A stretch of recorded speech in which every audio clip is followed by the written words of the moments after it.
नीला ग्रह, आप जहां बैठकर ये जो वीडियो देख रहे हो वो आज से करोड़ों साल पहले यह जमीन मौजूद ही नहीं थी, या यूं कहे कि यह करोड़ों साल पहले एक उबलते हुए लावे में परिवर्तित थी। ये दोनों बातें ही सच हैं, जो लाखों सालों तक एक बर्फ के गोले के रूप में भी स्थिर रही। तो आखिर जब करोड़ों साल पहले हमारी पृथ्वी मौजूद ही नहीं थी तो पृथ्वी का निर्माण कैसे हुआ? आज हम इस वीडियो में पृथ्वी के निर्माण के सफर से लेकर विकसित जीवन तक का सफर करने वाले हैं। देखिए, आज जिस जगह हमारा सौर मंडल है उस जगह आज से 450 करोड़ साल पहले विभिन्न गैसें और धूल के बादल हुआ करते थे। वैज्ञानिकों के अनुसार इन धूल के बादलों से दूर एक तारा हुआ करता था। समय के साथ साथ उस तारे की चमक कम होने लगी, जिसके कारण उसके अंदर एक विशाल विस्फोट होता है। विस्फोट के कारण अंतरिक्ष की यह धूल एक दूसरे से दबने लगी। इस दौरान बादलों में स्थित धूल के कण दबाव और गर्मी के कारण पत्थरों और उल्कापिंडों में परिवर्तित होने लगे, और इसी दबाव के कारण इन बादलों में स्थित रेडियो एक्टिव पदार्थ ने ग्रेविटी का निर्माण किया। इस ग्रेविटी के कारण बीच में हीलियम और हाइड्रोजन इकट्ठा होने लगे, और बीच में हुए इस दबाव के कारण एक भयंकर विस्फोट होता है, और इसी विस्फोट के कारण हमारे स्टार सूर्य का निर्माण होता है। अंतरिक्ष में फैले हुए एस्टेरॉयड सूर्य की ग्रेविटी के कारण सूर्य की परिक्रमा करने लगते हैं। इन्हीं एस्टेरॉयड की टक्कर की वजह से ये एस्टेरॉयड भीमकाय गोले में परिवर्तन होने लगे, और इन्हीं गोलों के फल स्वरूप मरकरी, विनस, अर्थ, मार्स जैसे ग्रहों का निर्माण हुआ। इन्हीं गोलों में से एक गोला, जिसे आज हम पृथ्वी कहते हैं, वह एक उबलते हुए गोले के रूप में था जो कि बहुत ही गर्म था। ये आज के विनस यानी शुक्र ग्रह के समान ही गर्म था। इस समय धरती का तापमान लगभग 1200 डिग्री सेल्सियस था, जो कि एक नर्क से कम नहीं। यहाँ ऑक्सीजन का कोई नाम निशान नहीं था। धरती पर लगातार स्टेरॉयड की बारिश हो रही थी, जो धरती पर कई किलोमीटर की खोलते हुए लावा की नदियों का निर्माण कर रहे थे। धरती पर गिरने वाले ये एस्टेरॉयड धरती के पास के ही थे, जो लगातार धरती से टकरा रहे थे। इस गोले को देखिए, जिसका नाम है थिया, जो तेजी से धरती की ओर बढ़ रहा है, जिसकी स्पीड लगभग 15 किलोमीटर प्रति सेकंड है। इसी गोले की वजह से हमारे खूबसूरत चांद का निर्माण होता है। यह गोला आकर हमारी पृथ्वी से टकराता है, जो खुद भी एक आग के गोले में है। दोनों के टकराव से अंतरिक्ष में छोटे छोटे कण फैल जाते हैं। ये कण कुछ और नहीं, हमारी धरती के चारों ओर चक्कर लगाने वाले एस्टेरॉयड है। इस समय धरती के चारों ओर इतने एस्टेरॉयड मौजूद थे, जिसकी वजह से हमारी पृथ्वी के चारों ओर शनि के जैसी ही रिंग मौजूद थी, जो कि 2 भागों में बटी हुई थी। पहली रिंग धरती और चांद के बीच मौजूद थी, और दूसरी चांद की दूरी के पीछे। लेकिन एस्टेरॉयड की असल बारिश अभी भी शुरू नहीं हुई थी। अब यह ग्रेविटी की वजह से यह रिंग धीरे धीरे 3000 चौड़े गोलीय पिंड में बदलने लगी, जिससे हमारे चांद का निर्माण हुआ। यह है हमारा चांद, जो कि आज के दिखने वाले चांद से बिल्कुल अलग है। यह चांद बिल्कुल गोल है, जिस पर कोई भी दाग नहीं है, और एक गर्म गोले के रूप में है। यह हमारी धरती के काफी नजदीक है। उस समय पृथ्वी पर एक ही समुद्र हुआ करता था, और वह था 1900 डिग्री सेल्सियस लावे का। और इन समुद्रों में लहरें चंद्रमा की ग्रेविटी की वजह से आज के समुद्र में उठने वाले लहरों से 20 गुना ऊपर उठती थी। धीरे धीरे यह चांद हमारी पृथ्वी से दूर जाता रहा, जिस कारण धरती के घूमने की स्पीड कम होने लगी और लावे की नदियां ठंडी होने लगी। इस समय आसमान में 2 और चमकीले तारे मौजूद थे, जो असल में हमारे सौरमंडल में मौजूद जुपिटर और सैटर्न प्लेनेट थे।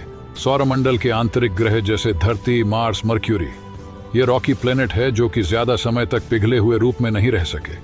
खैर, वापिस चलते हैं हमारी पृथ्वी पर, धरती पर। इस समय वायुमंडल में एक ही गैस मौजूद थी, वह थी मीथेन, जो हमारे लिए मौत से कम नहीं। धीरे धीरे पृथ्वी ठंडी हो रही थी और लगातार उल्कापिंडों की बारिश हो रही थी।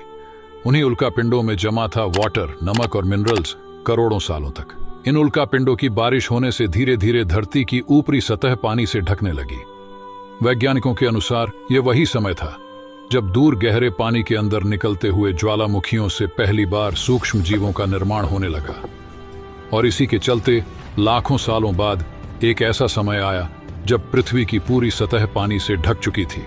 पानी से ढक के ज्वालामुखी धीरे धीरे एक्टिव होने लगे और पानी से बाहर निकलने लगे, जिस वजह से पृथ्वी पर सतह का निर्माण हुआ। इस समय भी पृथ्वी पर कोई वातावरण नहीं होने के कारण अंतरिक्ष से लगातार उल्कापिंडों की बारिश होती रहती थी। आज से 300 करोड़ साल पहले ऐसा समय शुरू हुआ जब पृथ्वी का वातावरण लगभग स्थिर होने लगा था।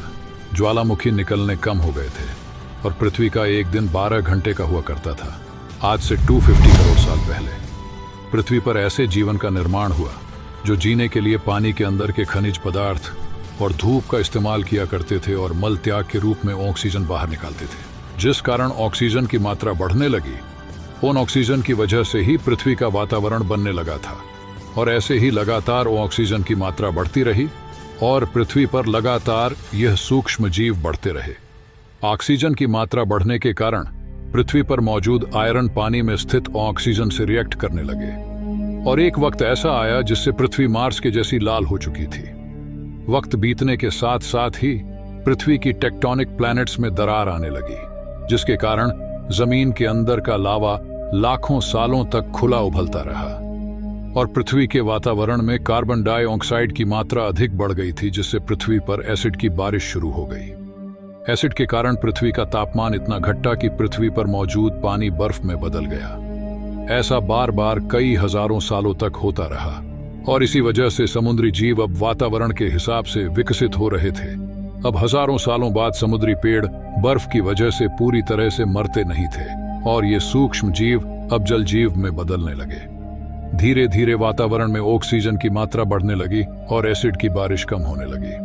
आज से 47 करोड़ साल पहले पृथ्वी पर मोशोस नामक प्लांट उगने लगे और पृथ्वी पर पेड़ों की प्रजाति बढ़ने लगी थी। कई पेड़ों की लंबाई 80 से 100 फुट हुआ करती थी। ये वही समय था जब समुद्री जीव जमीन पर आने लगे थे और जमीनी जानवरों में परिवर्तित होने लगे थे। इस समय पृथ्वी की सभी प्लैनेट्स एक जगह आ चुकी थी और दिन का समय अब बढ़ चुका था। इस समय लगभग 21 से 23 घंटे का दिन हुआ करता था और पृथ्वी का वातावरण लगभग स्थिर हो चुका था। धीरे धीरे पानी से जमीन पर आए यह जानवर डायनासोर में परिवर्तित होने लगे और डायनासोर की अलग अलग प्रजातियां जन्म लेने लगी, जिनमें कुछ सहकारी थे तो कुछ मांसाहारी भी थे। आज से 20 करोड़ साल पहले पेंजिया महाद्वीप टुकड़ों में बंटने लगा और पृथ्वी पर हरियाली बढ़ने लगी, जिस वजह से पृथ्वी पर डायनासोर और विकसित होने लगे। उस दौरान अफ्रीका से टूटा भारत सीधा आज के तिब्बत से टकराया, जिस वजह से हिमालय का निर्माण हुआ। उस समय पृथ्वी पर डायनासोर का ही राज था, लेकिन एक समय ऐसा आया जब इन डायनासोर का विनाश होने वाला था। आज से लगभग 6.5 करोड़ साल पहले 4.5 करोड़ किलोग्राम वजनीय साइज में माउंट एवरेस्ट से भी बड़ा उल्का पिंड, जिसकी स्पीड लगभग 80,000 किलोमीटर पर आवर्स थी, वह लगातार पृथ्वी की ओर आगे बढ़ रहा था, जो जलते हुए सीधा पृथ्वी से टकराता है। इस टकराव की ऊर्जा आज के कई लाख परमाणु बम के एक साथ फटने के समान थी। यह उल्का पिंड गिरने के बाद एक भयंकर विस्फोट होता है और आसपास के पेड़ पौधे जलकर राख बन जाते हैं। इस वजह से आसमान में धूल के बादल छा गए। इस विस्फोट से कई डायनासोरों का अंत हो गया और विस्फोट से छाई आसमान में धूल इतनी विशाल थी कि यह धरती से उठकर वायुमंडल में फैल गई, जिससे धरती और आसमान के बीच एक दीवार बन गई। यह धूल वायुमंडल में लगभग 15 सालों तक रही, जिस कारण धरती तक धूप नहीं पहुंच पाई और सभी पेड़ पौधे नष्ट हो गए। भूखमरी और अधिक तापमान के कारण धरती पर मौजूद लगभग 80% जानवरों ने दम तोड़ दिया, जिसमें सभी प्रकार के डायनासोर भी शामिल थे। उस समय हमारे पूर्वज जमीन के नीचे रहा करते थे और इसी कारण वो इस प्रलय से बच गए।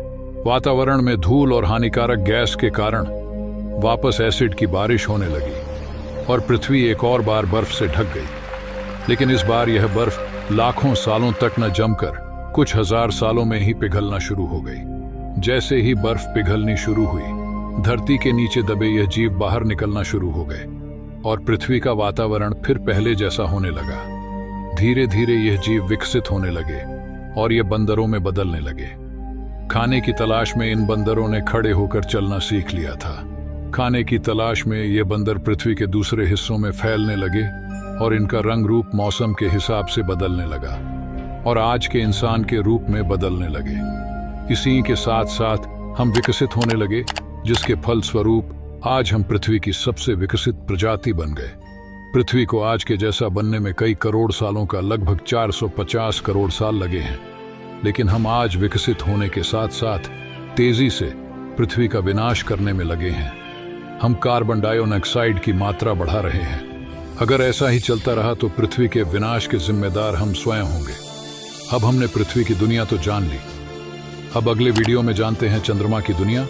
तो बने रहिए हमारे साथ।